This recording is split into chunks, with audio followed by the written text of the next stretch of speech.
রাষ্ট্র সংস্কারের সুযোগ হাতছাড়া করলে জাতির সর্বনাশ হবে বললেন প্রধান উপদেষ্টা। আওয়ামী লীগের অপতৎপরতার বিরুদ্ধে সজাগ থাকার তাগিদ। নির্বাচন ব্যবস্থা গ্রহণযোগ্য করার কাজ চলছে বললেন এলজিআরডি উপদেষ্টা। অন্তর্বর্তী সরকারকে সহায়তার আশ্বাস বিএনপি ও সমমনাদের। এবারের হজ প্যাকেজে আগের তুলনায় কমেছে খরচ, যেতে পারবেন ১.৫ লাখ মুসল্লি। যাত্রীদের সর্বোচ্চ সেবা নিশ্চিতের আশ্বাস। এবং দুর্বৃত্তের তাণ্ডব থেকে রেহাই পায়নি ধামরাইয়ের এসএস এগ্রো কমপ্লেক্সের মসজিদ, মাদ্রাসা, এতিমখানা। ধর্মীয় স্থাপনায় হামলায় স্থানীয়দের ক্ষোভ।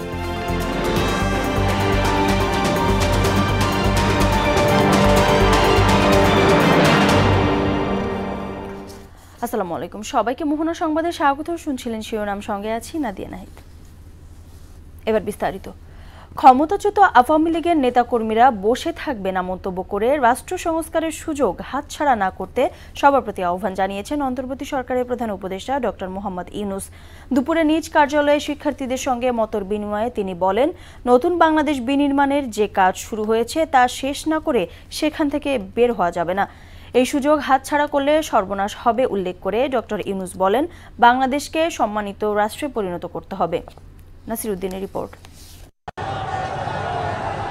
শিক্ষার্থী আন্দোলনের মুখে গেল ৫ আগস্ট আওয়ামী লীগের টানা ১৬ বছরের শাসন আমলের পতন হয়। এর ৩ দিন পর গঠন হয় অন্তর্বর্তীকালীন সরকার। রাজনৈতিক দল আর সুশীল সমাজের প্রতিনিধিদের সঙ্গে আলোচনার পর এবার শিক্ষার্থীদের সঙ্গে মতবিনিময় করেন সেই সরকারের প্রধান উপদেষ্টা ডক্টর মোহাম্মদ ইউনূস। মেধার মূল্যায়ন এবং আইনি কাঠামো সংস্কার সহ বিভিন্ন প্রস্তাবনা তুলে ধরেন শিক্ষার্থীরা। প্রতি বছর ভার্সিটি থেকে মেধাবীরা দেশ থেকে ছেড়ে বিদেশে পাড়ি জমাচ্ছে, বিদেশে ওদের লাইফস্টাইলটা ক্রিয়েট করতেছে। আমার কাছে মনে হয় হাজার হাজার কোটি টাকা পাচার থেকে মেধা পাচার আরো বেশি ভয়ঙ্কর। যখন একটা ছাত্র একজন শিক্ষক ক্লাসে পাঠদান দিতে আসবে, সে শুধুই থাকবে শিক্ষক, সে শুধুই ছাত্র। কোনো ট্যাগধারী ছাত্র এবং শিক্ষককে আমরা ক্যাম্পাসে দেখতে চাই না। ধর্মকে ব্যবহার করে যে রাজনৈতিক ব্যাপার, সেটাকে বন্ধ করতে হবে। ডক্টর ইউনূস বলেন, হাসপাতালগুলোতে আহতদের দেখলে কষ্ট হয়। শিক্ষার্থী আন্দোলনে যারা শহীদ হয়েছেন তাদের স্বপ্ন বৃথা যাবে না, এটাই প্রতিজ্ঞা। আমাদের ক্ষমতা না থাকতে পারে, কিন্তু আমাদের প্রতিজ্ঞা রইল আমরা এটা করব। আমরা নতুন বাংলাদেশের অফিস এটা করেছি। নতুন বাংলাদেশ গড়ার জন্য আমরা এখানে এসেছি, সেটা যেন সবাই মিলে আমরা করতে পারি। বাংলাদেশ জন্মের পর থেকে রাষ্ট্র গঠনের এমন সুযোগ আসেনি উল্লেখ করে তিনি বলেন, সুযোগ হাতছাড়া হলে দেশের আর ভবিষ্যৎ থাকবে না। খুব চেষ্টা করবে আবার তোমাদেরকে দুঃস্বপ্নের মধ্যে সাথে ঢুকিয়ে দেওয়া, যারা শান্তিতে আবার তাদের রাজত্ব চালাবে। এই কাজ সমাপ্ত না হওয়া পর্যন্ত এর থেকে বেরিয়ে যাবে। বাংলাদেশের জন্ম থেকে আজ পর্যন্ত এই সুযোগ আর আসে না। এই সুযোগ তোমরা আমাদের হাত তুলে দিবে। শিক্ষার্থীদের চিন্তা সঠিক ও স্বচ্ছ। এই চিন্তা বাস্তবায়নই অন্তর্বর্তী সরকারের প্রধান কাজ। তবে ভুল করেও কোথাও সীমা অতিক্রম করলে সঙ্গে সঙ্গে জানানোর আহ্বান জানান প্রধান উপদেষ্টা ডক্টর মোহাম্মদ ইউনূস। তোমাদের চিন্তায় স্বচ্ছ, তোমাদের চিন্তায় সঠিক, এটা থেকে ছাড়বে না, হাত থেকে ছাড়বে। নাসির উদ্দিন, মোহনা সংবাদ, ঢাকা।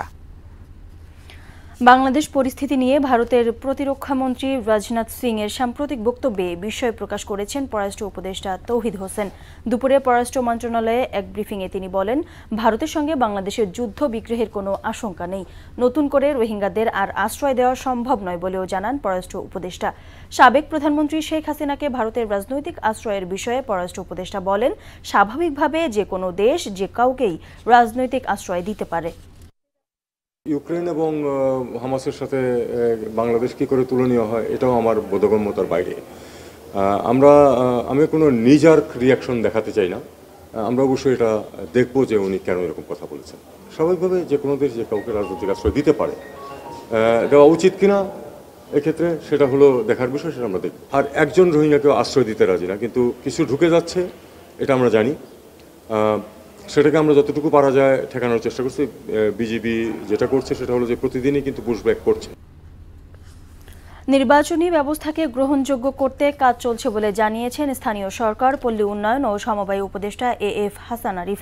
বলেন, তত্ত্বাবধায়ক সরকার ব্যবস্থা ফিরিয়ে আনা হবে কিনা বা আগামী জাতীয় নির্বাচন কবে হবে এটি ছাত্র জনতা ঠিক করবে।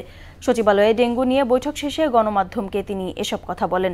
হাসান আরিফ বলেন, সংবিধানের মধ্যে থেকে জিম্মি করে ক্ষমতাচ্যুত আওয়ামী লীগ সরকার মানুষকে দমন করেছে। সংবিধান নতুন করে লেখা হবে, বাতিল করা হবে নাকি সংশোধন করা হবে তাও ছাত্র জনতার মতামতের উপর নির্ভর করবে।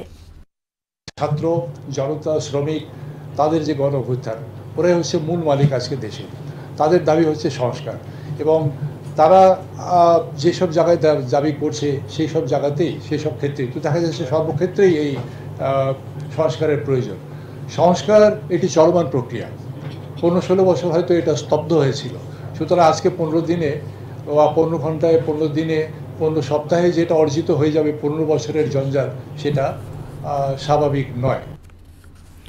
দেশকে এগিয়ে নিতে জাতীয় ঐক্যের বিকল্প নেই বলে মনে করেন বিএনপির স্থায়ী কমিটির সদস্য আমির খসরু মাহমুদ চৌধুরী। রাষ্ট্র সংস্কারে ঐক্যবদ্ধভাবে অন্তর্বর্তীকালীন সরকারকে সহায়তা করার জরুরি বলে মনে করেন তিনি।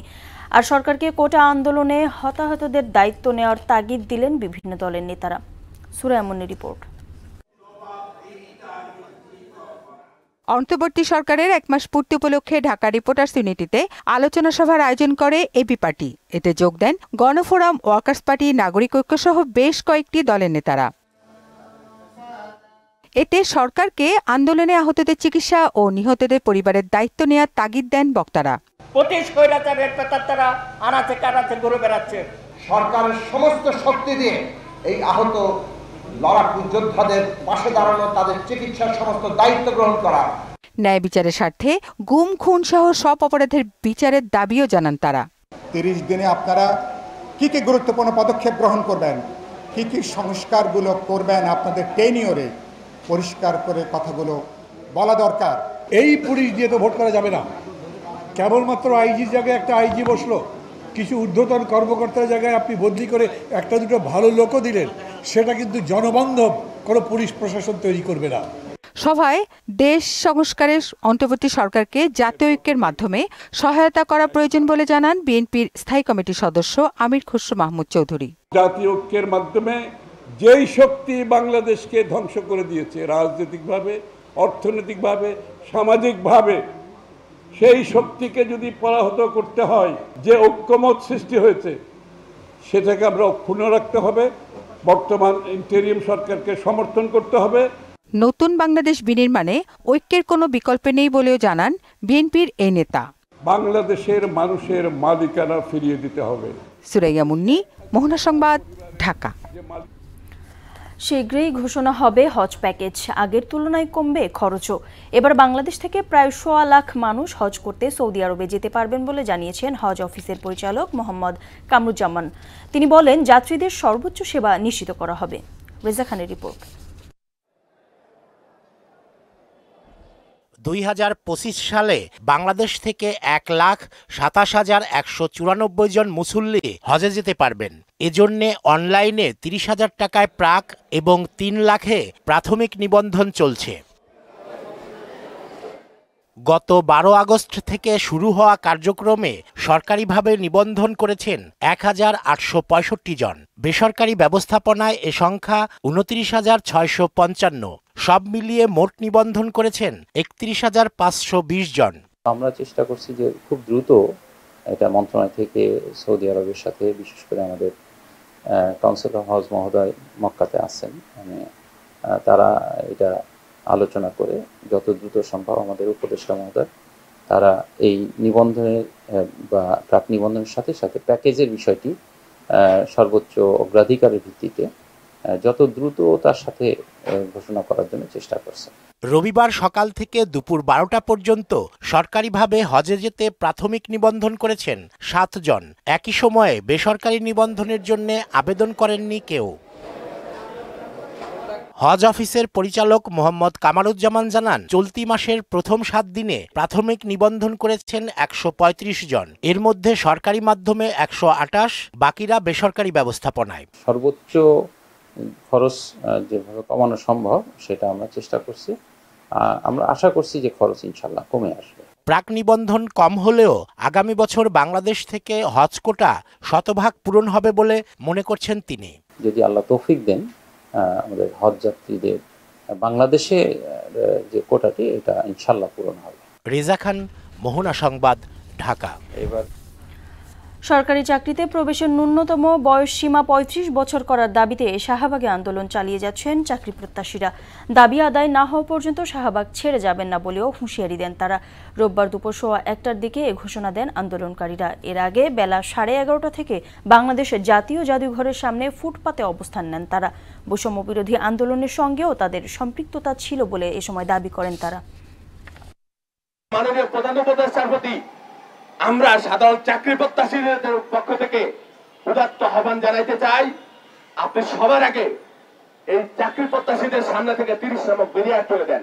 এই দাবি আমরা আদায় না করে, বিজয় অর্জন না করে আমরা ঘরে ফিরে যাব না ইনশাআল্লাহ। চলতি মাস থেকে সপ্তাহে 7 দিনই চলবে মেট্রো রেল। এর মধ্যে শেষ হয়েছে কর্মকর্তা কর্মচারীদের রোটা সহ যাবতীয় প্রস্তুতি। সবকিছু ঠিক থাকলে আগামী 20 সেপ্টেম্বরের মধ্যেই নতুন সিদ্ধান্ত কার্যকর করবে ডিএমটিসিএল। কর্তৃপক্ষের এমন সিদ্ধান্তে উচ্ছ্বাসিত নগরবাসী। নাসিমুল বাড়ি সৌরভের প্রতিবেদন। ডিএমটিসিএল এর হিসেবে প্রতিদিন প্রায় 3.25 লাখ যাত্রী মেট্রো রেলে যাতায়াত করে থাকেন। সড়ক পথে উত্তরা মতিঝিল যাতায়াতে যেখানে সময় লাগে 2 থেকে 2.5 ঘন্টা, সেখানে মেট্রোতে লাগে মাত্র 30 মিনিট। তাই খরচ বেশি হলেও স্বস্তির যাত্রায় মেট্রোকেই যাতায়াতের ক্যালেন্ডারে অগ্রাধিকার দিয়েছেন যাত্রীরা। গাদাগাদি ভিড় হলেও শীতল পরিবেশে ফুরফুরে মেজাজে ভ্রমণ ভুলিয়ে দেয় সব অনুযোগ।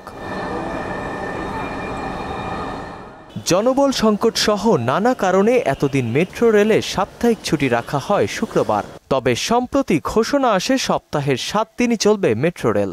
এতে যাত্রীরাও বেশ খুশি। শুক্রবার আপনার অনেকের উইকেন্ডস থাকে, তো সেই ক্ষেত্রে আপনার ঢাকা শহর অনেক যানজট থাকে, কিন্তু মিরপুর থেকে আপনার সচিবালয় যাবে, কেউ মিরপুর থেকে রমনায় যাবে, তো সেক্ষেত্রে মেট্রো রেল যদি চলে অলওয়েজ ওভারঅল মানে ভালো। বাসে অনেক কষ্ট করে যেতে হয়। এখন শুক্রবারে যখন আমাদের বর্তমান প্রধান উপদেষ্টা যখন এই উদ্যোগটা নিচ্ছে, অনেক ধন্যবাদ থাকে। মেট্রো রেল চললে অবশ্যই আমরা সঠিক টাইমে পরীক্ষা কেন্দ্রে পৌঁছাবো বলে মনে করি। কর্তৃপক্ষ বলছে যেটুকু জটিলতা আছে তা কাটিয়ে শুক্রবারও মেট্রো রেল চালানো সম্ভব হবে আগামী 20 সেপ্টেম্বরের মধ্যে।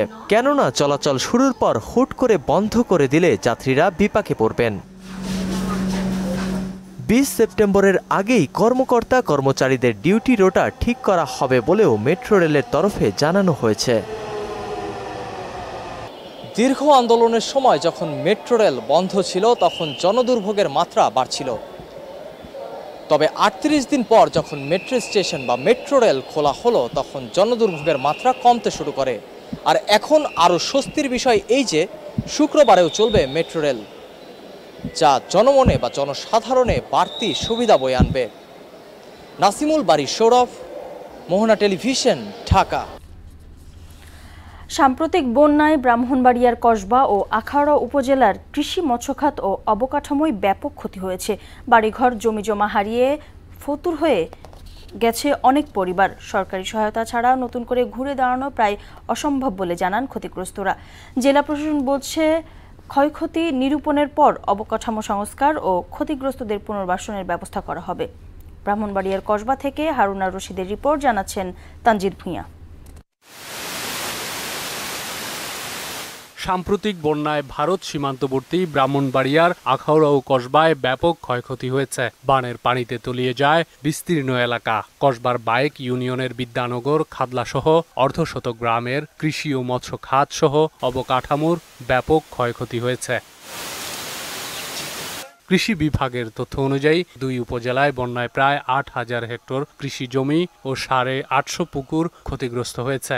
আমরা কয়েকটা পুকুরে মাছ চাষ করতাম ব্যাংক থেকে লোন নিয়ে, একটাও আমরা এখন বাঁচাইতে পারি নাই, সবগুলোই চলে গেছে। কিছু লয়ে বাড়তে পারছি না, সব কিছু ঘরের ভিতরে আছে। নিজের ধানটা লয়ে খালি বাচ্চা কাচ্চা নিয়ে বাড়িছি। সরকারের সহযোগিতা না পেলে নতুন করে বাঁচার স্বপ্ন ফিকে হয়ে যাবে বলে মনে করেন ভুক্তভোগীরা। নিজের বাড়িতে আসার জন্য করতেছি, সব মালগুলো বাড়ি একবার কাদা মাদা অনেক কিছু, অনেক পরিশ্রম লাগতেছে। সরকার একটু সহযোগিতা করে সবাই বাড়ি ঘরে একটু ঢুকতে পারবে, না এলে আরো 6 মাসও বাড়ি ঘরে কেউ আসতে পারবে। চলার মতন ব্যবস্থা নেই। এটা আমরা সরকারের কাছে একটা দাবি করি আর কি, সরকার যাতে আমার এই রাস্তাটা একটু করে যাবে। অবকাঠামো মেরামত ও ক্ষতিগ্রস্তদের পুনর্বাসনের দাবি জানালেন বাইক ইউনিয়নের চেয়ারম্যান। ধানের জন্য নষ্ট হয়েছে, এগুলোর জন্য তাদেরকে জন্য কোনো সরকার থেকে কোনো অনুদান দিয়ে তারা যেন সামনের দিকে যেন তাদের জীবিকা নির্বাহ করতে পারে। ক্ষয়ক্ষতির পরিমাণ নির্ধারণ করে পুনর্বাসনের বিষয়ে সিদ্ধান্ত নেওয়া হবে বলে জানান জেলা প্রশাসক। প্রকৃত ক্ষতির পরিমাণটা নির্ধারণ করা যাবে। সংশ্লিষ্ট বিভাগ, কৃষি, মৎস্য, প্রাণী সম্পদ তারা সরজমিনে বিষয়টা পরিমাপ করছে যে কি পরিমাণ ক্ষতি হয়েছে। বন্যায় সর্বস্ব হারানো মানুষের কথা ভেবে দ্রুত ক্ষতি নিরূপণ করার দাবি জানিয়েছেন ক্ষতিগ্রস্তরা। তানজিদ ভুইয়া, মোহনা সংবাদ। ধামরাইয়ের এসএস অ্যাগ্রো কমপ্লেক্সে লুটতরাজের পর এবার সেখানকার মসজিদ মাদ্রাসায় এতিমখানাকে টার্গেট করছে দুর্বৃত্তরা। এরই মধ্যে বন্ধ হয়ে গেছে প্রতিষ্ঠানগুলোর কার্যক্রম। শনিবার রাতেও নতুন করে মসজিদে হামলা চালায় দুর্বৃত্তরা। এতে ক্ষুব্ধ স্থানীয়রা। তারা বলছে মসজিদ সহ সকল সম্পত্তির সুরক্ষা দেবে এলাকাবাসী। মনু ইসলামের রিপোর্ট। আমি একটা মুসলমান ভাই, আমি ভাই কি কম মসজিদের ভিতরে চাপড়ি না ঢুকে ভাই আমার ভাই আমার এখন আত্মহত্যা করতে মন চাইতেছে। মুসলিম উম্মার আবেগ মসজিদের মালামাল লুট হওয়ায় এভাবেই কান্নায় ভেঙে পড়েন ধামরাইয়ের বরাকর গ্রামের বাসিন্দা মনির হোসেন। এই মসজিদটিতেই আদায় করতেন নামাজ। পাশের মাদ্রাসায় পড়তেন তারই গ্রামের কয়েকশো শিশু। তবে এখন আর এসব সহ্য করবেন না তিনি। মসজিদে কারো চোখ পড়লেই গ্রামবাসীকে নিয়ে তা প্রতিহত করার হুঁশিয়ারি দেন মনির হোসেন। এটা যে দিছে আলহাজ কামাল মজুমদার, এটা জনগণের ডাইকে নিয়ে মুক্ত হস্তে দান করে দিছে। এখানে এতিমখানা ছিল, অনেক লোকজন পড়াশোনা করতো। আজকে দেশের যে অবস্থা দেখেন, মসজিদ পর্যন্ত আক্রমণ করছে।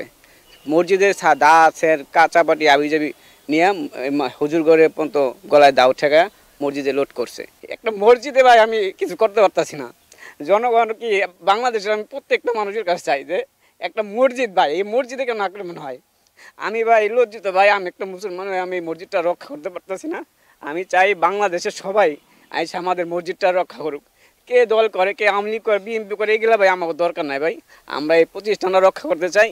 যদি আমাদের মৃত্যু হয় আমি কালকে নাও বাঁচতে পারি, কারণ এখন যে পরিস্থিতি ভাই, মানুষ কুত্তার যে খারাপ হয়ে গেছে ভাই। ধামরাইয়ের এসএস এগ্রোর সর্বস্ব লুটের পর শনিবার রাতে আলহাজ জিয়াউদ্দিন মজুমদার জামে মসজিদ ও মাদ্রাসায় ঢুকে ইমাম খাদেমদের জিম্মি করে লুটপাট চালায় দুর্বৃত্তরা। আপনি এই জায়গায় থাকেন, বেশি সমস্যা করলে আওয়াজ করলে আপনাদের সমস্যা হবে। এভাবে ভয়ভীতি দিয়ে আমাদের আলাদা সরাই রেখে মসজিদ থেকে ব্যাটারি সবগুলো বের করে নিয়ে গেছে। 5টা ব্যাটারি টাইফিয়াস নিয়ে গেছে। এর আগে লুট করে এতিম শিশুদের রান্নার হাঁড়ি পাতিল সহ এতিমখানার যাবতীয় মালামাল। এখন বর্তমানে কারেন্ট নাই, কারেন্টের যেখান থেকে কারেন্টটা আসছিল এখানে সেই ট্রান্সমিটারটাও নিয়ে গেছে। এতিমখানা যা ছিল এতিমখানা পুরো ভাঙ্গে চিনে রয়ে গেছে। 5 তারিখে রাত্র থেকেই এতিমখানা ভাঙ্গা শুরু হয়েছে। এই ঘটনায় চরম ক্ষুব্ধ স্থানীয় মুসল্লিরা। এর সঙ্গে জড়িতদের দৃষ্টান্তমূলক শাস্তিও দাবি করেন তারা। মসজিদ মাদ্রাসাটা এটা আল্লাহর ঘর দর্জনের শিক্ষা প্রতিষ্ঠান, এটা আসলে এই যে ক্ষতিগ্রস্তগুলো করছে এগুলি ঠিক হয় না, যারা করে গেছে আর কি। তবে আমরা যতটুকু চেষ্টা করতেছি এটা রক্ষা করার জন্য। আমাদের এলাকার গণমানুষ তারাও আল্লাহর ঘরের সুরক্ষায় প্রয়োজনে যে কোনো পদক্ষেপ নেওয়ার কথাও জানান বরাকরের ধর্মপ্রাণ মুসল্লিরা।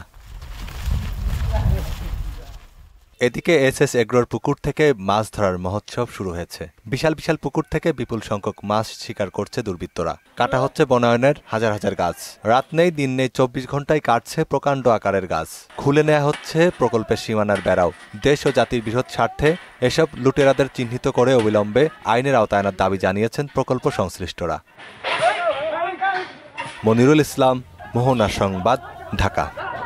সিরাজগঞ্জের কামারখন্দে মাইক্রোবাসের সাথে সিএনজি চালিত অটোরিকশার মুখোমুখি সংঘর্ষে অটোরিকশার চালক সহ 6 জন নিহত হয়েছে।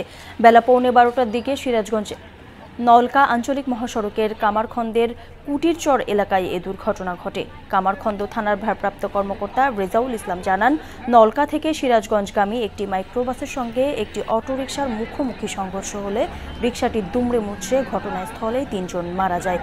গুরুতর আহত অন্য 3 জন শহীদ এম মনসুর আলী হাসপাতাল ও নর্থ বেঙ্গল মেডিকেল কলেজ হাসপাতালে চিকিৎসাধীন অবস্থায় মারা যায়। বিএনপির ভারপ্রাপ্ত চেয়ারম্যান তারেক রহমানের নির্দেশনায় লক্ষ্মীপুরের রামগঞ্জ উপজেলার বিভিন্ন এলাকায় বন্যার্তদের মাঝে খাদ্য সামগ্রী ও নগদ অর্থ বিতরণ করেছে ঢাকা মহানগর উত্তর যুবদল। এ সময় বন্যার্ত মানুষের দুর্ভোগ না কমে যাওয়া পর্যন্ত সাধ্য অনুযায়ী সহায়তা অব্যাহত রাখার ঘোষণাও দেয় সংগঠনটি। ঢাকা মহানগর উত্তর যুবদলের সদস্য সচিব সাজ্জাদুল মিরাজ সহ অন্যান্য নেতারা এ সময় উপস্থিত ছিলেন। ক্রিকেট। টেস্টের পর বাকি 2 ফরম্যাট থেকে অবসরের ঘোষণা দিয়ে আন্তর্জাতিক ক্রিকেট থেকে বিদায় নিলেন English allrounder Moeen Ali. British সংবাদ মাধ্যম ডেইলি মেইলকে দেয়া এক সাক্ষাৎকারে ঘোষণা দেন তিনি। অস্ট্রেলিয়ার বিপক্ষে সিরিজে ইংল্যান্ড দলে না থাকার পর এই অবসরের সিদ্ধান্ত নিলেন মঈন। পরবর্তী প্রজন্মদের সুযোগ দেওয়ার জন্যই জাতীয় দল থেকে সরে দাঁড়ানোর সিদ্ধান্ত নিয়েছেন বলে সাক্ষাৎকারে জানান 37 বছর বয়সী মঈন।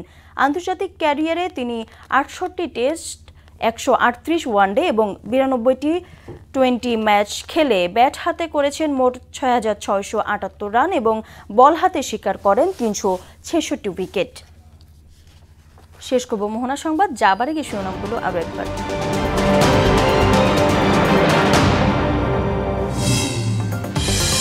রাষ্ট্র সংস্কারের সুযোগ হাতছাড়া করলে জাতির সর্বনাশ হবে বললেন প্রধান উপদেষ্টা। আওয়ামী লীগের অপতৎপরতার বিরুদ্ধে সজাগ থাকার তাগিদ। নির্বাচন ব্যবস্থা গ্রহণযোগ্য করার কাজ চলছে বললেন এলজিআরডি উপদেষ্টা। অন্তর্বর্তী সরকারকে সহায়তার আশ্বাস বিএনপি ও সমমনাদের। এবারের হজ প্যাকেজে আগের তুলনায় কমেছে খরচ, যেতে পারবেন 1.25 লাখ মুসল্লি। যাত্রীদের সর্বোচ্চ সেবা নিশ্চিতের আশ্বাস। এবং দুর্বৃত্তের তাণ্ডব থেকে রেহাই পায়নি ধামরাইয়ের এসএস এগ্রো কমপ্লেক্সের মসজিদ মাদ্রাসা এতিমখানা। ধর্মীয় স্থাপনায় হামলায় স্থানীয়দের ক্ষোভ। এ ছিল মোহনা সংবাদে। পরবর্তী সংবাদ রাত 9টায়। এর আগে সংবাদ এক নজরে দেখবেন সন্ধ্যা 7টায়। মোহনার সবশেষ খবর জানতে ভিজিট করুন www.mohana.tv। সংবাদ দেখতে পারেন ফেসবুক ও ইউটিউবও। এতক্ষণ সঙ্গে থাকার জন্য সবাইকে ধন্যবাদ।